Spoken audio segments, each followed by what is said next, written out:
Hello दोस्तों, मैं वैशाली लोधी और स्वागत करती हूँ आप सभी का आपके ही अपने YouTube चैनल फ्री एजुकेशन पर। तो दोस्तों, आज के इस वीडियो लेक्चर में हम लास्ट 6 मंथ के करंट अफेयर्स के कुछ मोस्ट इंपॉर्टेंट क्वेश्चन को डिस्कस करने वाले हैं, जो कि आपके एग्जाम पॉइंट ऑफ व्यू से बेहद ही महत्वपूर्ण है।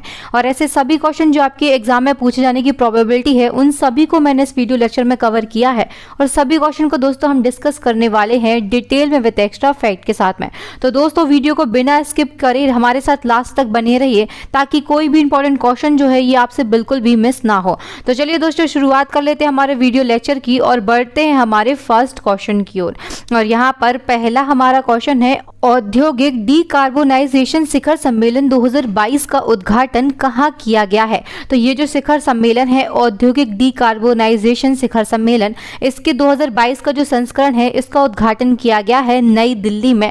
ऑप्शन नंबर ए जो है ये बिल्कुल हमारा करेक्ट आंसर हो जाएगा। इंपॉर्टेंट फैक्ट को हम यहाँ पर कवर करेंगे। तो दोस्तों, जो केंद्रीय सड़क परिवहन और राजमार्ग मंत्री हैं नितिन गडकरी, इमेज इनकी आप यहाँ पर देख पा रहे होंगे नितिन गडकरी जी की, तो इन्होंने नई दिल्ली में औद्योगिक डीकार्बोनाइजेशन शिखर सम्मेलन जो है, जिसको इंग्लिश में इंडस्ट्रियल डीकार्बोनाइजेशन समिट 2022 कहेंगे, इसका उद्घाटन जो है ये किया है। चलिए दोस्तों, बढ़ते हैं अब नेक्स्ट क्वेश्चन की ओर। और यहाँ पर नेक्स्ट हमारा क्वेश्चन है, यूरोप के सबसे बड़े स्टार्टअप सम्मेलन विवा टेक में किस देश को वर्ष के देश यानी कि कंट्री ऑफ द ईयर के रूप में मान्यता दी गई है?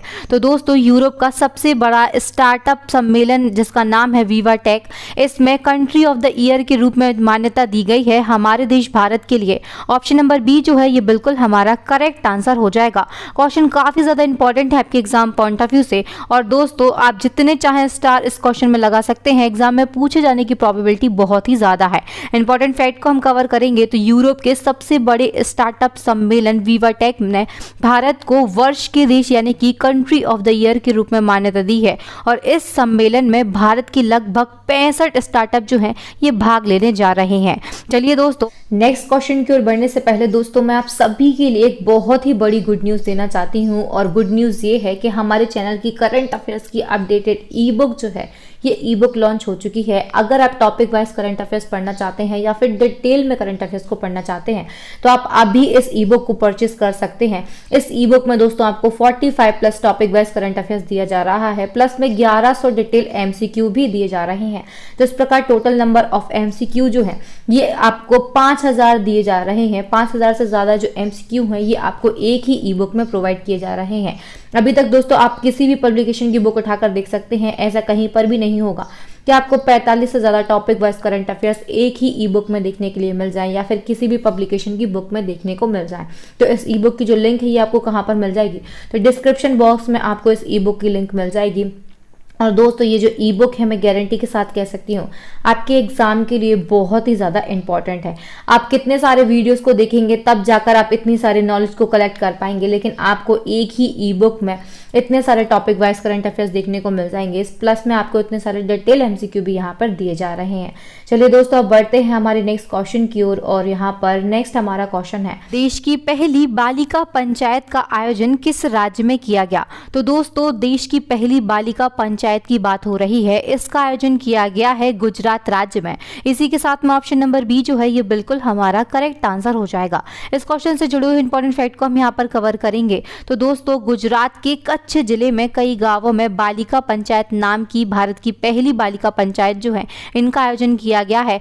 और ये जो पंचायत है ये बेटी बचाओ बेटी पढ़ाओ अभियान के तहत गुजरात सरकार की महिला एवं बाल विकास कल्याण विभाग की एक पहल है। और इसका उद्देश्य क्या है? तो बालिकाओं के सामाजिक और राजनीतिक विकास को बढ़ावा देना इस पहल का उद्देश्य है। और ये क्वेश्चन आपके एग्जाम पॉइंट ऑफ व्यू से बेहद ही महत्वपूर्ण है। चलिए दोस्तों, नेक्स्ट हमारा क्वेश्चन है, हाल ही में किस शहर में इंडिया एनर्जी ट्रांजिशन समिट की मेजबानी की है? तो हाल ही में किस शहर ने इंडिया एनर्जी ट्रांजिशन समिट की मेजबानी की है? तो ये की है नई दिल्ली ने। ऑप्शन नंबर सी जो है ये बिल्कुल हमारा करेक्ट आंसर हो जाएगा।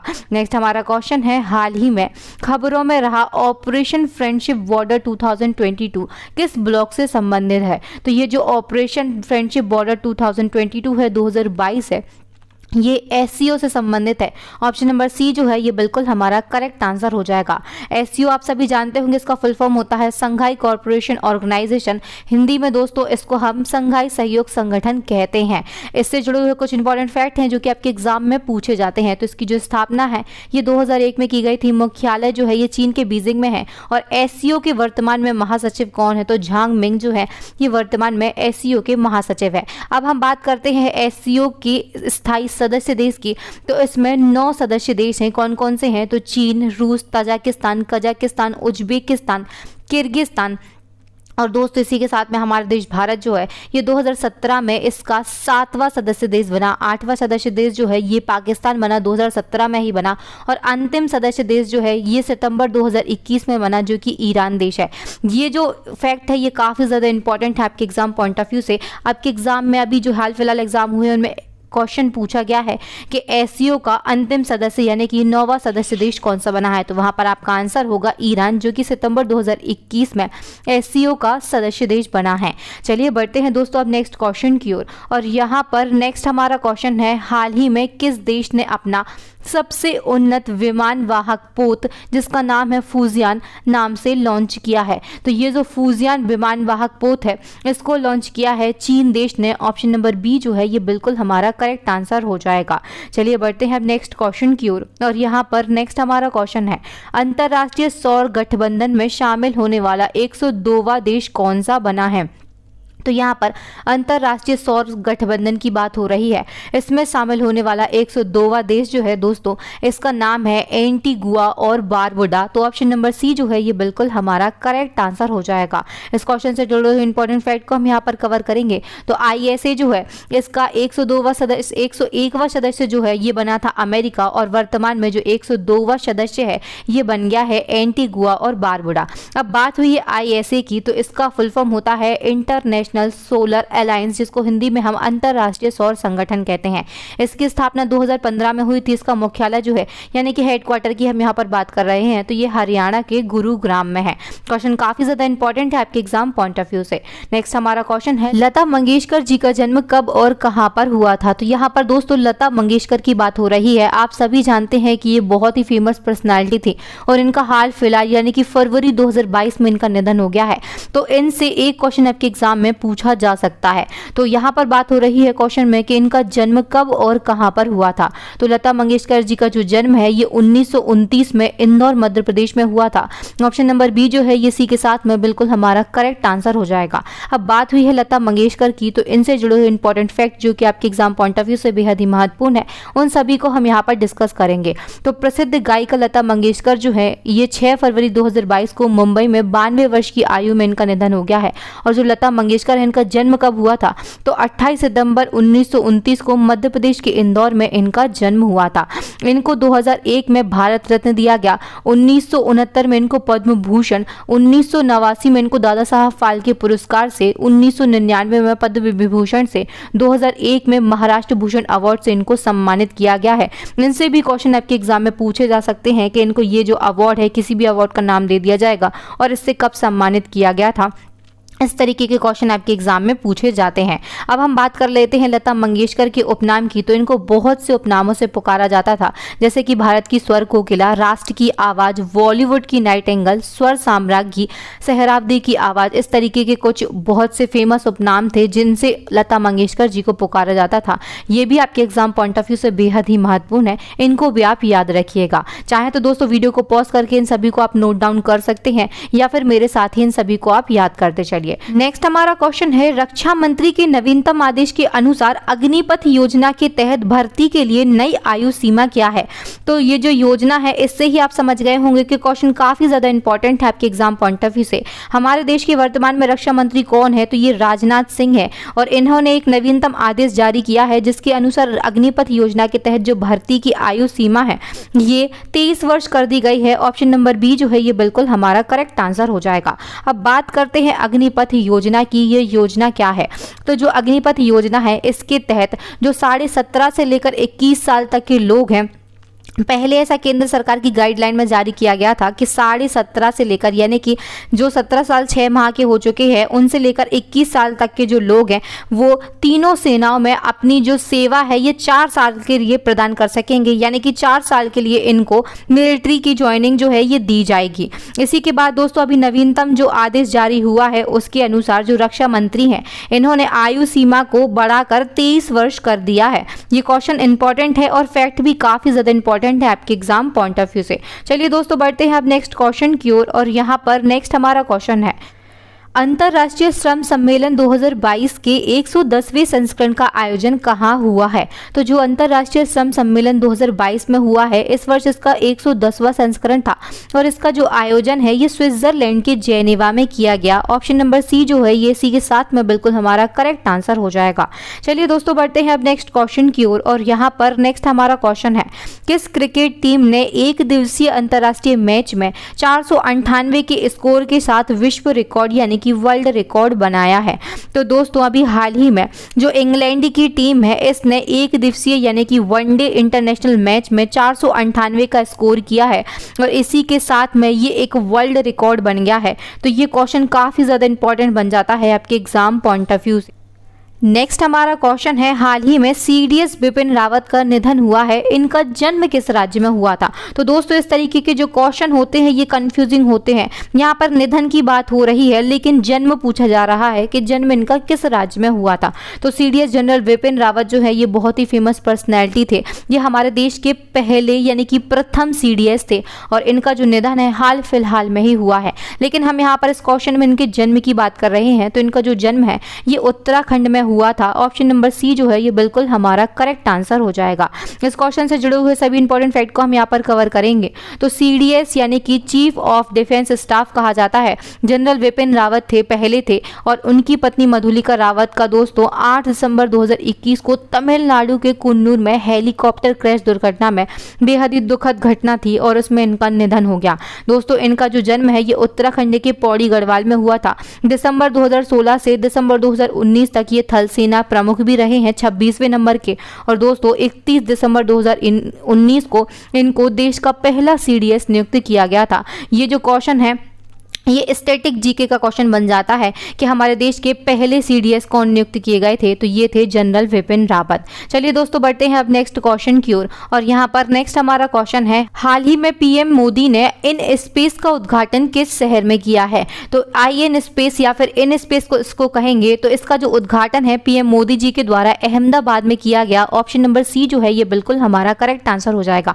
अगर आपसे राज्य पूछा जाता है तो यहाँ पर गुजरात जो है ये आपका बिल्कुल करेक्ट आंसर होगा। चलिए दोस्तों नेक्स्ट हमारा क्वेश्चन है, हाल ही में किस राज्य के हापुस आम, जिसको अल्फांसो आम भी कहा जाता है, इसको जीआई टैग दिया गया है? तो जो हापुस आम है ये कहाँ का आम है? तो ये महाराष्ट्र का आम है। ऑप्शन नंबर बी जो है ये बिल्कुल हमारा करेक्ट आंसर हो जाएगा और इसको हाल ही में जीआई टैग प्रदान किया गया है। नेक्स्ट हमारा क्वेश्चन है, जानवरों के लिए निर्मित भारत के पहले कोविड-19 वैक्सीन का नाम क्या है? तो दोस्तों हाल ही में जानवरों के लिए कोविड-19 वैक्सीन का टीका जो है, वैक्सीन जो है इसको निर्मित किया गया है और इसका नाम है एनोकोवैक्स। ऑप्शन नंबर सी जो है ये बिल्कुल हमारा करेक्ट आंसर हो जाएगा। क्वेश्चन जो है काफी ज्यादा इंपॉर्टेंट है आपके एग्जाम पॉइंट ऑफ व्यू से। चलिए दोस्तों नेक्स्ट हमारा क्वेश्चन है, व्यापक कैंसर निदान सेवाओं के लिए देश की पहली ऑन्कोलॉजी प्रयोगशाला का उद्घाटन किस राज्य या फिर केंद्र शासित प्रदेश में किया गया है? तो व्यापक कैंसर के निदान के लिए दोस्तों देश की पहली ऑन्कोलॉजी प्रयोगशाला का जो उद्घाटन है ये किया गया है केरल में। ऑप्शन नंबर ए जो है ये बिल्कुल हमारा करेक्ट आंसर हो जाएगा। चलिए दोस्तों बढ़ते हैं नेक्स्ट क्वेश्चन की ओर, और नेक्स्ट हमारा क्वेश्चन है, महिला फुटबॉल एशिया कप 2022 का खिताब किस देश की महिला फुटबॉल टीम ने जीता है? तो महिला फुटबॉल एशिया कप 2022 की बात हो रही है और इसका जो खिताब है दोस्तों ये जीता है चीन देश ने। ऑप्शन नंबर सी जो है ये बिल्कुल हमारा करेक्ट आंसर हो जाएगा। इंपॉर्टेंट फैक्ट को हम यहाँ पर कवर कर लेंगे। तो दोस्तों एएफसी महिला फुटबॉल एशिया कप 2022 का जो आयोजन है ये कहाँ पर किया गया था? तो मुंबई के डीवाई पाटिल स्टेडियम में इसका आयोजन किया गया था और इस चैंपियनशिप में दोस्तों फाइनल मुकाबले में चीन ने कोरिया को 3-2 से हराकर ये जो रिकॉर्ड है ये 9वीं बार अपने नाम कर लिया है। एशिया कप का जो खिताब है ये अपने नाम कर लिया है। और चलिए दोस्तों, नेक्स्ट जो हमारा क्वेश्चन है वो इसी सीरीज का ही क्वेश्चन है और क्वेश्चन में हमसे कहा गया है कि महिला हॉकी एशिया कप 2022 का खिताब किसने जीता है। तो इस क्वेश्चन से पहले दोस्तों हमने बात की थी कि महिला फुटबॉल एशिया कप 2022 की, इसमें हम बात कर रहे हैं महिला हॉकी एशिया कप 2022 की। तो ये जो खिताब है ये जापान देश की महिलाओं ने जीता है। ऑप्शन नंबर बी जो है ये बिल्कुल हमारा करेक्ट आंसर हो जाएगा। इंपॉर्टेंट फैक्ट को हम यहाँ पर कवर करेंगे। महिला हॉकी एशिया कप 2022 का ये 10वां संस्करण था। इसका आयोजन कहां पर किया गया, तो ओमान की मस्कट में 21 से 28 जनवरी 2022 तक इसका जो आयोजन है ये किया गया। और ये जो प्रतियोगिता है इसमें जापान ने दक्षिण कोरिया को 4-1 से हराकर महिला हॉकी एशिया कप 2022 का जो खिताब है ये अपने नाम कर लिया है। दोस्तों, महिला हॉकी एशिया कप 2022 में भारतीय महिला हॉकी टीम जो है इसका स्थान कौन सा रहा है, तो हमारे भारत देश को तीसरा स्थान इसमें प्राप्त हुआ है। हमें हमारे भारत देश की रैंकिंग भी देखते जानी है क्योंकि ये क्वेश्चन आपके एग्जाम में भी पूछे जाते हैं। नेक्स्ट हमारा क्वेश्चन है, हाल ही में राष्ट्रीय सीमा शुल्क और जीएसटी संग्रहालय का उद्घाटन कहाँ किया गया है। तो राष्ट्रीय सीमा शुल्क और जीएसटी संग्रहालय का जो उद्घाटन है ये किया गया है गोवा राज्य में। ऑप्शन नंबर सी जो है ये बिल्कुल हमारा करेक्ट आंसर हो जाएगा। चलिए दोस्तों, बढ़ते हैं अब नेक्स्ट क्वेश्चन की ओर। और यहाँ पर नेक्स्ट जो हमारा क्वेश्चन है काफी ज्यादा इंपॉर्टेंट है आपके एग्जाम पॉइंट ऑफ व्यू से। यहाँ बात हो रही है ऑस्ट्रेलियन ओपन 2022 में पुरुष एकल का खिताब किसने जीता है। तो ऑस्ट्रेलियन ओपन 2022 में जो पुरुष एकल का खिताब है ये जीता है स्पेन के राफेल नडाल ने। ऑप्शन नंबर ए जो है ये बिल्कुल हमारा करेक्ट आंसर हो जाएगा। राफेल नडाल कहां से बिलोंग करते हैं, तो ये स्पेन के टेनिस खिलाड़ी हैं। चलिए दोस्तों, इंपॉर्टेंट फैक्ट को हम यहाँ पर कवर कर लेंगे।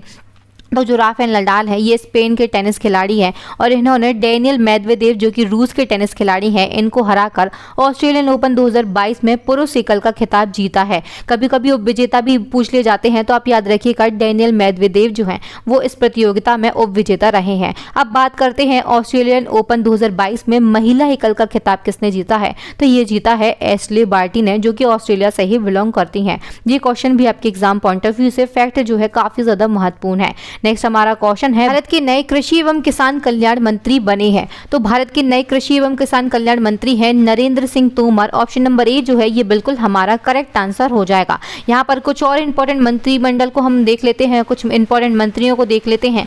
रक्षा मंत्री कौन है वर्तमान में, तो राजनाथ सिंह है। गृह मंत्री है अमित शाह। सड़क परिवहन एवं राजमार्ग मंत्री कौन है, तो ये नितिन गडकरी हैं। विदेश मंत्री कौन है, तो ये डॉक्टर एस जयशंकर हैं। और वर्तमान में वित्त मंत्री एवं कॉर्पोरेट मामलों की मंत्री कौन है, तो ये निर्मला सीतारमण है।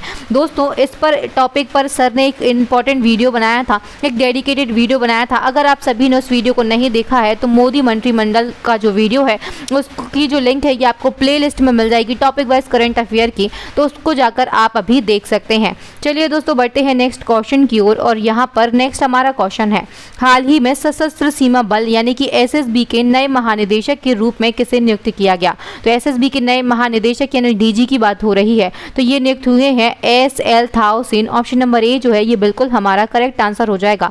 इमेज आप इनकी यहाँ पर देख पा रहे होंगे। नेक्स्ट हमारा क्वेश्चन है, इंस्टाग्राम ऐप पर 200 मिलियन फॉलोअर्स तक पहुंचने वाले पहले भारतीय कौन बने हैं। तो इंस्टाग्राम जो ऐप है ये सोशल मीडिया ऐप है और इस पर 200 मिलियन फॉलोअर्स तक पहुंचने वाले पहले भारतीय जो हैं ये बन गए हैं Virat Kohli. Option number A जो है ये बिल्कुल हमारा करेक्ट आंसर हो जाएगा। क्वेश्चन काफी ज्यादा इंपॉर्टेंट है आपके एग्जाम पॉइंट ऑफ व्यू से। नेक्स्ट हमारा क्वेश्चन है, शीतकालीन ओलंपिक खेल 2022 का आयोजन किस शहर में किया गया।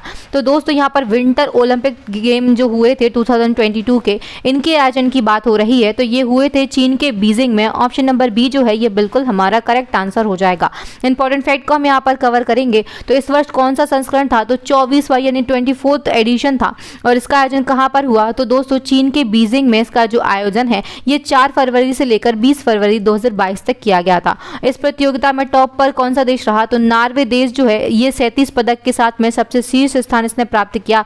भारत की स्थिति हम जान लेते हैं, तो भारत को इस प्रतियोगिता में कोई भी पदक नहीं मिला है, ये भी आप याद रखिएगा। नेक्स्ट हमारा क्वेश्चन है, हाल ही में किस राज्य या फिर केंद्र शासित प्रदेश में वाहन निगरानी प्रणाली सुरक्षा मित्र परियोजना शुरू की गई है। तो ये जो परियोजना है सुरक्षा मित्र परियोजना, ये शुरू की गई है केरल राज्य में। ऑप्शन नंबर ए जो है ये बिल्कुल हमारा करेक्ट आंसर हो जाएगा। चलिए दोस्तों बढ़ते हैं अब नेक्स्ट क्वेश्चन की ओर, और यहाँ पर नेक्स्ट हमारा क्वेश्चन है, किस राज्य के डाक विभाग ने पहली बार ड्रोन के उपयोग से मेल डिलीवरी किया है? तो ड्रोन के उपयोग से पहली बार मेल डिलीवरी जो है ये की गई है गुजरात राज्य में। ऑप्शन नंबर डी जो है ये बिल्कुल हमारा करेक्ट आंसर हो जाएगा। क्वेश्चन काफ़ी ज़्यादा इंपॉर्टेंट है आपके एग्जाम पॉइंट ऑफ व्यू से, क्योंकि जब किसी क्वेश्चन में पहली बार इस तरीके के शब्द यानी टर्म्स जुड़ जाते हैं तो वो आपके एग्जाम पॉइंट ऑफ व्यू से बेहद ही महत्वपूर्ण हो जाता है। नेक्स्ट हमारा क्वेश्चन है, अपना जैव विविधता रजिस्टर तैयार करने वाला देश का पहला मेट्रो शहर कौन सा बन गया है? तो दोस्तों अपना यानी कि स्वयं का जैव विविधता रजिस्टर तैयार करने वाला देश का पहला मेट्रो जो है ये बन गया है कोलकाता। ऑप्शन नंबर बी जो है ये बिल्कुल हमारा करेक्ट आंसर हो जाएगा। क्वेश्चन बहुत ही ज़्यादा महत्वपूर्ण है। नेक्स्ट हमारा क्वेश्चन है, हाल ही में किस राज्य में इंदिरा गांधी शहरी रोजगार गारंटी योजना शुरू की गई है? तो ये जो योजना है इंदिरा गांधी शहरी रोजगार गारंटी योजना, इसको अभी हाल ही में शुरू किया गया है राजस्थान सरकार के द्वारा। ऑप्शन नंबर ए जो है ये बिल्कुल हमारा करेक्ट आंसर हो जाएगा। नेक्स्ट हमारा क्वेश्चन है, भारत और पाकिस्तान के बीच हाल ही में सिंधु जल संधि पर कौन सी द्विपक्षीय बैठक हुई है? तो सिंधु जल संधि की यहाँ पर बात हो रही है, तो इस पर द्विपक्षीय बैठक होती है भारत और पाकिस्तान देश के बीच में। इस वर्ष कौन सी बैठक थी? तो 118वीं बैठक थी। ऑप्शन नंबर डी जो है ये बिल्कुल हमारा करेक्ट आंसर हो जाएगा। इंपॉर्टेंट फैक्ट को हम यहाँ पर कवर करेंगे।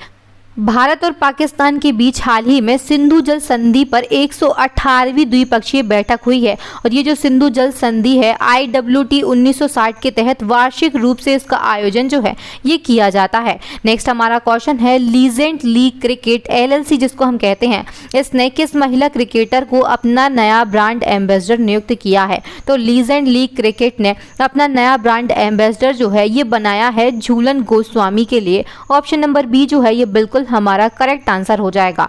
अब बात हुई है लीजेंड लीग क्रिकेट की, तो ये क्या होती है? तो जो पूर्व क्रिकेटर हैं उनका एक खेल है लीजेंड लीग क्रिकेट, और इसका नया ब्रांड एम्बेसडर जो है ये झूलन गोस्वामी को बनाया गया है। नेक्स्ट हमारा क्वेश्चन है, हाल ही में जम्मू कश्मीर हाईकोर्ट का नाम बदलकर क्या रखा गया है? तो जम्मू कश्मीर हाईकोर्ट का नाम परिवर्तित किया गया है, और इसका नया नाम होगा जम्मू कश्मीर और Ladakh high court. Option number A जो है ये बिल्कुल हमारा करेक्ट आंसर हो जाएगा। क्वेश्चन काफी ज्यादा इंपॉर्टेंट है आपके एग्जाम पॉइंट ऑफ व्यू से। नेक्स्ट जो हमारा क्वेश्चन है वो इसी सीरीज का क्वेश्चन है, और क्वेश्चन में हमसे कहा गया है अफगानिस्तान देश का नया नाम क्या कर दिया गया? तो जो अफगानिस्तान देश है इसका नाम परिवर्तित हुआ है, और इसका नाम इस्लामिक एमिरेट ऑफ अफगानिस्तान कर दिया गया है। ऑप्शन नंबर बी जो है ये सी के साथ में बिल्कुल हमारा करेक्ट आंसर हो जाएगा। दोस्तों जैसा कि आप सभी जानते होंगे अभी हाल फिलहाल बहुत से स्थानों के नाम परिवर्तित हुए हैं, कुछ राजधानी के नाम बदले गए हैं, कुछ देश के नाम बदले गए हैं। तो दोस्तों इस पर सर ने एक डेडिकेटेड वीडियो बनाया है इस टॉपिक पर, अगर आपने नहीं देखा है तो आप हमारे टॉपिक वाइज करंट अफेयर्स की जो प्लेलिस्ट है उसमें जाकर इस वीडियो को देख सकते हैं। काफी इंटरेस्टिंग वीडियो है, और इस टॉपिक से एक क्वेश्चन आपके एग्जाम में जरूर ही पूछा जाएगा। चलिए दोस्तों बढ़ते हैं अब नेक्स्ट क्वेश्चन की ओर, और यहाँ पर नेक्स्ट हमारा क्वेश्चन है, हाल ही में केंद्र सरकार ने रोहतांग सुरंग का नाम बदलकर क्या कर दिया है? तो रोहतांग सुरंग का नाम अभी केंद्र सरकार के द्वारा बदला गया, और इसका नया नाम हो गया है अटल सुरंग। इसी के साथ में ऑप्शन नंबर सी जो है ये बिल्कुल हमारा करेक्ट आंसर हो जाएगा। ये सुरंग किस प्रदेश में है, किस राज्य में है? तो हिमाचल प्रदेश में ये सुरंग है, और ये जो सुरंग है ये मनाली को लेह से जोड़ने का काम करती है। इसका पहले नाम क्या था? तो रोहतांग सुरंग था, परिवर्तित नाम हो गया है अटल सुरंग। काफ़ी ज़्यादा इंपॉर्टेंट क्वेश्चन है आपके एग्जाम पॉइंट ऑफ व्यू से। चलिए दोस्तों नेक्स्ट हमारा क्वेश्चन है, एप्पल के CEO कौन है? तो वर्तमान में एप्पल के CEO जो हैं ये टिम कुक हैं। ऑप्शन नंबर सी जो है ये बिल्कुल हमारा करेक्ट आंसर हो जाएगा। नेक्स्ट हमारा क्वेश्चन है, Dada Saheb Phalke international film festival award 2022 में best film of the year का अवार्ड किसे दिया गया है? तो Dada Saheb Phalke international film festival की यहाँ पर बात हो रही है, और इसमें best film of the year का जो अवार्ड है ये दिया गया है पुष्पा द राइज मूवी के लिए। ऑप्शन नंबर बी जो है ये बिल्कुल हमारा करेक्ट आंसर हो जाएगा। कुछ बच्चे बार बार कमेंट करते हैं कि आप क्वेश्चन को रिपीट करते हैं, तो दोस्तों यहाँ पर हम लास्ट 6 मंथ की बात कर रहे हैं। आपसे जो करंट अफेयर है ये अभी प्रेजेंट का नहीं पूछा जाएगा। जो प्रीवियस करंट अफेयर है पिछले 1 साल तक का, वो करंट अफेयर्स आपसे एग्जाम में पूछा जाता है। हम आपको यहाँ पर बार बार उसको इसलिए रिवाइज कराते हैं ताकि कोई भी इंपॉर्टेंट क्वेश्चन जो है वो आपसे बिल्कुल भी मिस ना हो। आप जो है करंट अफेयर्स के जितने क्वेश्चन हमारे द्वारा पढ़ाए जा रहे हैं और आपके एग्जाम में वो आते हैं, तो उन सभी को आप टिक करके आएँ, आपका जो नंबर है वो बिल्कुल भी ना घटे। इंपॉर्टेंट फैक्ट को हम यहाँ पर कवर कर लेंगे। तो Dada Saheb Phalke international film festival award 2022 की हम बात करते हैं। तो ये जो अवार्ड हैं इनका आयोजन मुंबई में किया गया, फरवरी 2022 में किया गया। सर्वश्रेष्ठ अभिनेता का अवार्ड जो है ये रणवीर सिंह को और फिल्म 83 के लिए दिया गया। बेस्ट अभिनेत्री की बात करते हैं तो कृति सेनन को मिमी मूवी के लिए ये अवार्ड दिया गया था। बेस्ट डायरेक्टर का जो अवार्ड है ये केन घोष को, और किस फिल्म के लिए, तो स्टेट ऑफ सीज मूवी जो है टेम्पल अटैक, इसके लिए इनको ये जो अवार्ड है ये दिया गया है। चलिए दोस्तों बढ़ते हैं अब नेक्स्ट क्वेश्चन की ओर। हाल ही में भारत के किस टाइगर रिजर्व को TX2 पुरस्कार दिया गया है? तो ये जो TX2 पुरस्कार है ये टाइगर रिजर्व को दिया जाता है, और किस टाइगर रिजर्व को दिया गया है? तो ये दिया गया है सत्यमंगलम टाइगर रिजर्व को, जो कि तमिलनाडु के एरोड जिले में स्थित है। इसे भी आप याद रखिएगा, एग्जाम में क्वेश्चन कहीं से भी पूछा जा सकता है। तो ये जो टाइगर रिजर्व है इसमें पिछले 10 सालों में यानी कि वर्ष 2010 से बाघों की जो संख्या है ये दोगुनी हुई है, और इसी के लिए प्रतिष्ठित TX2 पुरस्कार से इस टाइगर रिजर्व को सम्मानित किया गया है। चलिए दोस्तों बढ़ते हैं अब नेक्स्ट क्वेश्चन की ओर। भारत का पहला भूवैज्ञानिक पार्क किस राज्य में बनाया जाएगा? तो यहाँ पर बात हो रही है इंडियाज फर्स्ट जियोलॉजिकल पार्क की। ये कहाँ पर बनाया जाएगा? तो दोस्तों ये मध्य प्रदेश में बनाया जाएगा। ऑप्शन नंबर डी जो है ये बिल्कुल करेक्ट आंसर हो जाएगा।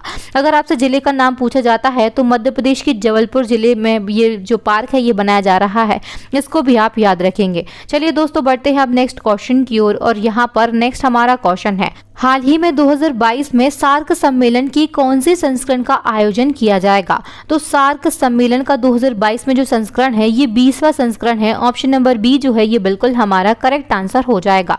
इंपॉर्टेंट फैक्ट को हम कवर कर लेंगे। तो इससे प्रीवियस एडिशन की हम बात करते हैं तो 18वां संस्करण जो है इसका आयोजन नेपाल में किया गया था।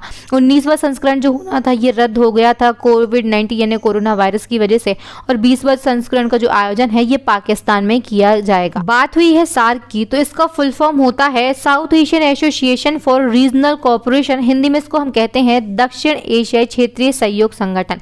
इसकी स्थापना 1985 में हुई थी। मुख्यालय नेपाल की राजधानी काठमांडू में है। वर्तमान में सदस्य देशों की संख्या कितनी है? तो ये 8 है। क्वेश्चन इंपॉर्टेंट है आपके एग्जाम पॉइंट ऑफ व्यू से। और नेक्स्ट हमारा क्वेश्चन है, किस राज्य या फिर केंद्र शासित प्रदेश की पुलिस स्मार्ट कार्ड सशस्त्र लाइसेंस पेश करने वाली भारत की पहली पुलिस बनी है? तो स्मार्ट कार्ड सशस्त्र लाइसेंस पेश करने वाली भारत की पहली पुलिस जो है ये बन गई है Delhi police. Option number A जो है ये बिल्कुल हमारा करेक्ट आंसर हो जाएगा। नेक्स्ट हमारा क्वेश्चन है, यूक्रेन में फंसे भारतीयों की घर वापसी के लिए भारत सरकार द्वारा कौन सा ऑपरेशन शुरू किया गया? तो यूक्रेन में जो भारतीय फंसे थे उनकी घर वापसी के लिए भारत सरकार द्वारा ऑपरेशन गंगा शुरू किया गया था। ऑप्शन नंबर ए जो है ये बिल्कुल हमारा करेक्ट आंसर हो जाएगा। नेक्स्ट हमारा क्वेश्चन है, अंतर्राष्ट्रीय बौद्धिक संपदा सूचकांक 2022 में भारत किस स्थान पर रहा है? तो जो अंतर्राष्ट्रीय बौद्धिक संपदा सूचकांक 2022 है इसमें भारत की जो स्थिति है ये 43वें नंबर पर रही है। ऑप्शन नंबर बी जो है ये बिल्कुल हमारा करेक्ट आंसर हो जाएगा। नेक्स्ट हमारा क्वेश्चन है, हाल ही में किस देश की सरकार ने कृत्रिम चंद्रमा अनुसंधान सुविधा केंद्र का निर्माण किया है? तो कृत्रिम चंद्रमा अनुसंधान सुविधा केंद्र इसका जो निर्माण है ये किया है चीन देश ने। ऑप्शन नंबर सी जो है ये बिल्कुल हमारा करेक्ट आंसर हो जाएगा। नेक्स्ट हमारा क्वेश्चन है, हाल ही में टाइम पत्रिका ने पर्सन ऑफ द ईयर 2021 किसे चुना है? तो पर्सन ऑफ द ईयर 2021 जो है ये टाइम पत्रिका के द्वारा एलन मस्क के लिए चुना गया है। ऑप्शन नंबर सी जो है ये बिल्कुल हमारा करेक्ट आंसर हो जाएगा। दोस्तों इंपॉर्टेंट फैक्ट को हम यहाँ पर कवर कर लेंगे। तो हाल ही में टाइम पत्रिका ने टेस्ला एवं स्पेस एक्स के CEO हैं कौन? Elon Musk. इनको पर्सन ऑफ द ईयर 2021 के रूप में चुना गया है। और दोस्तों जो टाइम पत्रिका है इसने 2020 में अमेरिकी राष्ट्रपति जो बाइडेन जो है और यहाँ की उपराष्ट्रपति है कमला हैरिस जो कि भारतीय मूल की हैं, इनको पर्सन ऑफ द ईयर 2020 के रूप में नामित किया गया था। नेक्स्ट हमारा क्वेश्चन है, हाल ही में किस कंपनी ने AI रिसर्च सुपर क्लस्टर का अनावरण किया है? तो AI रिसर्च सुपर क्लस्टर का जो अनावरण है ये मेटा कंपनी के द्वारा किया गया है। ऑप्शन नंबर ए जो है ये बिल्कुल हमारा करेक्ट आंसर हो जाएगा। आप सभी जानते हैं जो मेटा है ये फेसबुक कंपनी का नया नाम है और जो फेसबुक कंपनी है ये मार्क जुकरबर्ग की कंपनी है और इसने अभी हाल ही में AI रिसर्च सुपर क्लस्टर जो है इसका अनावरण किया और मेटा के पहले AI जो कंप्यूटर है इसको AI रिसर्च सुपर क्लस्टर जो है इनके द्वारा कहा गया है। नेक्स्ट हमारा क्वेश्चन है, 2022 में पद्म विभूषण से कितने लोगों को सम्मानित किया गया है? तो पद्म विभूषण जो है ये भारत के सर्वोच्च नागरिक सम्मान में से एक है और 2022 में 4 लोगों को इससे सम्मानित किया गया है। ऑप्शन नंबर ए जो है ये बिल्कुल हमारा करेक्ट आंसर हो जाएगा। अगर बात करते हैं पहले सर्वोच्च नागरिक सम्मान की तो ये भारत रत्न है, दूसरा सर्वोच्च नागरिक सम्मान पद्म विभूषण है, तीसरा सर्वोच्च नागरिक सम्मान जो है ये पद्म भूषण है और चौथे सर्वोच्च नागरिक सम्मान की बात करते हैं तो ये पद्मश्री है। इनका सीक्वेंस भी जो है ये आपके एग्जाम में कई बार पूछ लिया जाता है, इसको भी आप याद रखिएगा। अब बात हुई है पद्म विभूषण की तो ये 4 लोगों को दिया गया। किन किन को? तो जनरल विपिन रावत को, राधेश्याम खेमका, कल्याण सिंह और प्रभा अत्रे को। इन 3 लोगों को मरणोपरांत दिया गया है। विपिन रावत जो है इनको सिविल सर्विस के क्षेत्र में दिया गया, साहित्य और शिक्षा के क्षेत्र में राधेश्याम खेमका के लिए दिया गया और कल्याण सिंह को पब्लिक अफेयर्स के क्षेत्र में ये जो पुरस्कार है इससे नवाजा गया और प्रभा अत्रे जो है इनको कला के क्षेत्र में ये जो पुरस्कार है ये प्रदान किया गया है। नेक्स्ट हमारा क्वेश्चन है, आईसीसी अंडर 19 क्रिकेट विश्व कप 2022 किस देश ने जीता है? तो आईसीसी अंडर 19 क्रिकेट विश्व कप 2022 जो है ये जीता है भारत देश ने। ऑप्शन नंबर ए जो है ये बिल्कुल हमारा करेक्ट आंसर हो जाएगा। ये जो क्वेश्चन है ये अभी प्रीवियस जो कुछ एग्जाम हुए हैं उनमें पूछा गया है और आगे आने की इसकी जो प्रोबेबिलिटी है ये भी बहुत ज़्यादा है। इस क्वेश्चन से जुड़े हुए इंपॉर्टेंट फैक्ट को हम यहाँ पर कवर करेंगे। तो दोस्तों 14 जनवरी से लेकर 5 फरवरी 2022 तक आईसीसी अंडर 19 पुरुष क्रिकेट विश्व कप जो था इसका आयोजन वेस्ट इंडीज में किया गया था। कौन सा संस्करण था? तो 14वां संस्करण था और फाइनल मुकाबले में भारत ने इंग्लैंड को हराकर आईसीसी अंडर 19 पुरुष क्रिकेट विश्व कप 2022 का जो खिताब है ये अपने नाम कर लिया है।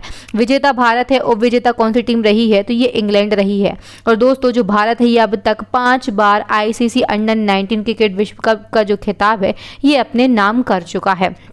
नेक्स्ट हमारा क्वेश्चन है, एशिया के सबसे बड़े बायो सीएनजी प्लांट का उद्घाटन कहां पर किया गया? तो एशिया के सबसे बड़े बायो सीएनजी प्लांट का जो उद्घाटन है ये इंदौर मध्य प्रदेश में किया गया है। ऑप्शन नंबर सी जो है ये बिल्कुल हमारा करेक्ट आंसर हो जाएगा। किसके द्वारा इस प्लांट का उद्घाटन किया गया? तो नरेंद्र मोदी जी के द्वारा इस प्लांट का जो उद्घाटन है ये किया गया है। नेक्स्ट हमारा क्वेश्चन है, केंद्रीय बजट 2022-23 संसद में किसके द्वारा पेश किया गया? तो केंद्रीय बजट 2022-23 जो है ये संसद में निर्मला सीतारमण जी के द्वारा पेश किया गया जो कि हमारे देश की वित्त मंत्री हैं। ऑप्शन नंबर ए जो है ये इसी के साथ में बिल्कुल हमारा करेक्ट आंसर हो जाएगा। इंपॉर्टेंट फैक्ट को हम यहाँ पर कवर कर लेंगे जो कि आपके एग्जाम पॉइंट ऑफ व्यू से बेहद ही महत्वपूर्ण है। तो जो लगातार चौथी बार बजट पेश करने वाली पहली महिला बन गई हैं, ये कौन बन गई हैं? तो निर्मला सीतारमण बन गई हैं। ये स्टैटिक जीके का भी फैक्ट है, काफ़ी ज़्यादा इंपॉर्टेंट है स्टैटिक जीके के पॉइंट ऑफ व्यू से। भारत के इतिहास में सबसे लंबा बजट भाषण देने का रिकॉर्ड जो है ये भी निर्मला सीतारमण के नाम पर दर्ज हो चुका है। वर्ष 2020-21 में बजट पेश करने के दौरान 2 घंटे 43 मिनट तक इन्होंने भाषण दिया था जो कि भारत के इतिहास में सबसे लंबा बजट भाषण बढ़ गया और इसी के साथ में ये जो रिकॉर्ड है ये निर्मला सीतारमण जी के नाम पर दर्ज हो चुका है। नेक्स्ट एंड लास्ट हमारा क्वेश्चन है, मोटेरा स्टेडियम जिसका नाम पहले सरदार पटेल क्रिकेट स्टेडियम था इसका नाम बदलकर क्या रखा गया? तो मोटेरा स्टेडियम का नाम परिवर्तित होकर नरेंद्र मोदी स्टेडियम हो गया। ऑप्शन नंबर ए जो है ये बिल्कुल हमारा करेक्ट आंसर हो जाएगा। दोस्तों नेक्स्ट एंड लास्ट हमारा चैलेंजिंग क्वेश्चन है जिसका आंसर आप सभी को कमेंट सेक्शन में कमेंट करके देना है और ये जो क्वेश्चन है ये हमारी जो सीरीज चल रही है जनवरी से लेकर अब तक के मोस्ट इंपॉर्टेंट 200 क्वेश्चन की उस सीरीज के पार्ट 3 से लिया गया है। अगर आपने उसको नहीं देखा है तो आप अभी जाकर हमारी जो प्लेलिस्ट है उसमें जाकर उसको देख सकते हैं। उसके बाद इस वीडियो के कमेंट सेक्शन में आकर इस क्वेश्चन का जो आंसर है वो कमेंट करेंगे। और यहाँ पर क्वेश्चन है हमारा, हाल ही में वैक्यूम आधारित सीवर सिस्टम लगाने वाला पहला शहर कौन सा बना है? तो इस क्वेश्चन को जो आंसर है आप सभी कमेंट सेक्शन में कमेंट करेंगे। दोस्तों वीडियो को देखने के लिए आप सभी का बहुत बहुत धन्यवाद। अगर वीडियो अच्छा लगा हो तो प्लीज वीडियो को लाइक करें। मैं आपको यहाँ पर याद दिलाना चाहती हूँ कि हमारे करंट अफेयर्स की जो अपडेट अपडेटेड ई बुक है, ये ई बुक लॉन्च हो चुकी है। इसकी लिंक आपको कहाँ पर मिलेगी, तो डिस्क्रिप्शन में आपको इस ई बुक की लिंक मिल जाएगी। वीडियो अच्छा लगा हो तो प्लीज़ लाइक करें, इसे ज़्यादा से ज़्यादा शेयर करें अपने दोस्तों भाई बहनों के साथ में, व्हाट्सएप, टेलीग्राम, फेसबुक पर आपके जितने भी एजुकेशन से रिलेटेड ग्रुप हों उन सभी में इस वीडियो को शेयर करें। अभी तक आपने हमारे चैनल को सब्सक्राइब नहीं किया है तो प्लीज़ जल्दी से चैनल को सब्सक्राइब कर लें, साथ ही बेल आइकन पर जरूर क्लिक करें ताकि हमारे आने वाले वीडियोस के जो नोटिफिकेशन है वो टाइम टू टाइम और सबसे पहले आप सभी को मिल सके। मोर वीडियोस के लिए आप हमारी प्लेलिस्ट को भी विजिट करें। दोस्तों इसी तरीके की इन्फॉर्मेटिव और बहुत ही यूजफुल जो वीडियो हैं उनके लिए आप हमारी प्लेलिस्ट को ज़रूर विजिट करें। थैंक यू फ्रेंड्स, मिलते हैं नेक्स्ट वीडियो में, तब तक के लिए आप सभी का बहुत बहुत धन्यवाद।